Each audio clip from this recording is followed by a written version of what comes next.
Like you guys came out with the right approach and right energy there in that first quarter. I think maybe hit 7 of 13 threes, something like that. What impressed you most about the way you started this game? I love the response to coming off of a game where I feel like we threw a great punch in the first half and felt like we kind of let one slip away. And I thought the guys did a great job of moving on to the next play, moving on to the next game. Only way you can win the moment is to be in the moment. And I thought that they really were really intentional with how we played tonight to start the game with a 25-point quarter, a 23-point second quarter. The thing that stood out to me, obviously it's a total team effort anytime you're trying to guard anybody, but I thought Miles and Sion did a really good job of locking in on marketing and understanding his tendencies. And, you're not going to be perfect a whole game. That team, their off-ball activity is really good and all the flares and the slips and stuff, but I thought that our team pressured passers. I thought that we did a pretty good job of staying below and not allowing the back door. So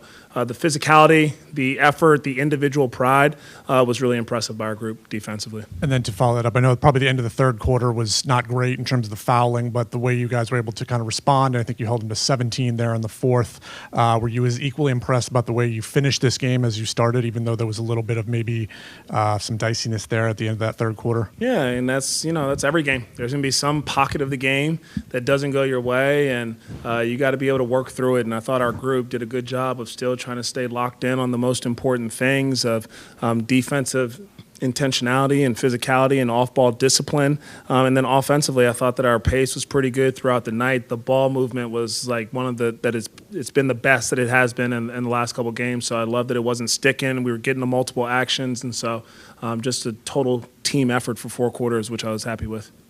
Khan and Sion combined for 39 points and 11 assists with no turnovers. What do you like about the way that those two guys play off each other and the chemistry that they've carried to Charlotte from their time at Duke? Yeah, Coach Shire might as well be on the staff. Like, he did such a heck of a job of laying a foundation with those guys. I owe him a lot. But they understand how to play basketball. They understand to not overdo it, to kind of just, whatever you practice and whatever the team needs, that's what we're going to do in the game. And, just because you get in front of a crowd or in front of a different defense, they're not going to change. And I love that about them. And so Sion does a great job of connecting and understanding his DHOs and his drives. Once he gets a piece of the paint, I think he's got really good vision while also still being able to finish down there. And his catch-and-shoot game is very confident and it's been very an added bonus to his game as well. And then Khan, obviously, it's a nice luxury to be able to put him in off-ball actions. I think we've got to see him as a screener. He's got a really good feel for, defenders' feet open, slip, guys square, get a piece. He's even versatile in terms of he doesn't have to pop all the time. He's playing in the seams and making some passes there. So just a really good basketball player with high basketball IQ, and both of them are just about team basketball and winning. Charles, is Khan surprised you at all with how well he's been shooting? I mean, he's up among the league leaders, from shooting deep. And I mean, has it surprised you, or did you kind of see this coming in training camp and preseason, all that? Yeah, it doesn't surprise me. I think, obviously, number one, he works at it a ton. And what he works on is game shots at game speed. And then when he gets in the game, he's taking the right threes a lot of times. They're uncontested or lightly contested. He plays really well off of his teammates and understands how to find windows as they're driving. His defender turns their head. How do I slide to that corner? Baseline out of bounds. He does a really good job of having a feel of all of a sudden when am I slipping to kind of get to that corner and get a shot off. So, no, I'm not surprised because of his work ethic. Because also his mechanics of his shot, I think, are really good. He's got a really strong base and strong legs. So even as he drives it a lot of times, he's able to kind of play off a two and still get to some things. But not surprised. And I think that his teammates do a good job of finding him, especially after he hits one. You mentioned it earlier. But I want to say it again. Sion is a rookie, and he at points was the primary defender for Lauri Markkanen. What made the coaching staff say, hey, we can entrust this guy with this responsibility on defense? And what you see from him, not only from there, but getting the stop, boxing him out, getting the ball, bringing it up, and then getting an assist to Colin Knipp on the other side? Yeah, I think that he's earned our trust. We've got to watch him throughout the preseason and watching what he did, obviously, during Summer League in the limited minutes. But he guards the best players on our team, and he identifies with, like, I want to get stops. I want to be a defensive-minded stopper, good two-way player. And so he does his homework. He understands tendencies, and you know that you can trust him with a game plan. If it's to make the guy go left, he's going to do a really good job of doing everything he possibly can to make sure the guy goes left. And then same thing, go right, whatever it is, he will do it at the best of his abilities. And then he just brings a physicality that allows him to guard 1 through 5.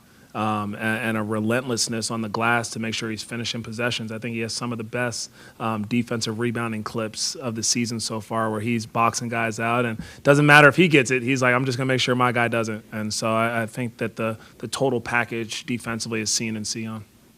Mentioned stacking possessions. It was 112-94, and it went Kahn hook shot, Kalkbrenner steal, Sion made layup. At the same time, during the fourth quarter, you forced 9 straight misses and 6 straight three-point misses. How does it feel to know that not only is your message being internalized, but it's also being the rookies are fully understanding and following the message? Yeah, and it feels really good. And I think that not only are the rookies understanding the message, they've got great teammates around them that are also echoing the message. And so when you hear Colin coming into a timeout, hey, we got to get stops, and Miles talking about we got to get buzz kills, and Brandon saying something too, it's really refreshing to know that the team, they're going to take ownership of what needs to be done and hold each other accountable to it.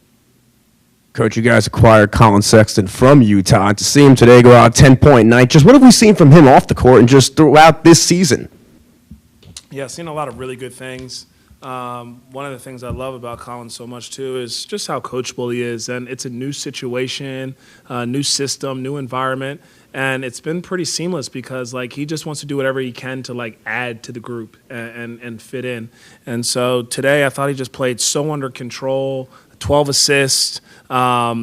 Defensively was really good. And so I just think that he just brings a work ethic, an attitude, a humility to him that's, like, refreshing. In the first quarter, I think Miles was shooting free throws, and you brought Trey and Colin over, and you were giving them a little talk there. You've mentioned communication for the team, but can you talk about the communication from the coaching staff to the players in-game as well? Yeah, those conversations, they vary. Sometimes they can be a little bit more stern, and sometimes they're helpful pointers or something to just get the group to understand what needs to be done. And so I also try to find moments to get them to not talk to the officials. Like, we have to worry about controlling what we can control. And so I'll make up something sometimes just to get them away. To now, hey, let's focus now on, like, this offensive play or something. But they're so responsive. They're so great. They recognize it. And those moments, though, it's good. We all got to be able to communicate, be on the same page, and I think that we're all collaborating to help each other figure out how we can just win and put ourselves in the best position to be successful. Thank you.